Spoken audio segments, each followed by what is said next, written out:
काय सांगते याला? हा, नैसर्गिक बेलकडा गराव आहे ना रे. खेकडे खेकडे शुद्ध मराठी भाषेत. ते कशी गरावायची, चिंबोरी पण यायला येते. तर ते आता तुम्हाला गरावून दाखवतील आमचे हा कुणाल शेठ. दर गवस दर सापाचा असेल तरी चालेल, पण दर गवस इथे संघ. हा इथे संघ आहे, लोकांही संघ घसून घसून खाले. अरे शिंगड्याला गेट संघ दिसायला लागली. पाय हा एक आणि तर साप व्हा तरी चालेल ना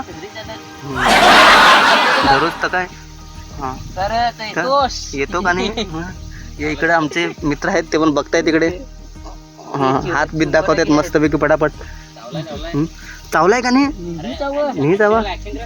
अरे तुला भिला का काय केसानं पाहून तुझे चावा नाही. हा रविवार श्रावण चालू आहे. गराव हवा तर हा वर्त हा. शेवटी त्याने दगड वाकून पाहिले. त्यांनी 2 सापडली पण दाखवता तुम्हाला मी. हा नाही घरातली तुम्हाला ऑटोमॅटिक डायरेक्ट बनवेलच भेटत. बनवेल नैसर्गिक ती. हा चला भाजी झाले. बारका पण पातकोली करून खाऊ ना आम्ही. पण पातकोली खाऊन मस्तपैकी लागेल. दोघंच याच्याबद्दल त्याने कमेंट्स मध्ये सांगा आम्हाला पातकोली म्हणजे काय. हा गावठी भेटली बस म्हणजे ते जोरात येत आम्ही.